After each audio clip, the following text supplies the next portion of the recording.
உடல் பார்த்ததும் நாணுதே, இன்பத்தில் வேதனை ஆனதே.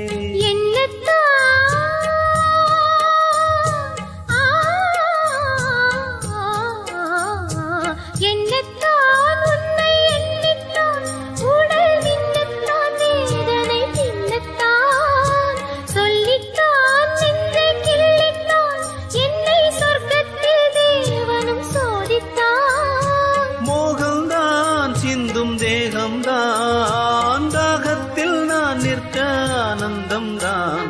இந்த மான் சொந்தமான் பக்கம் வந்துதான் சிந்து பாடும். இந்த மான் எந்தன் சொந்தமான்.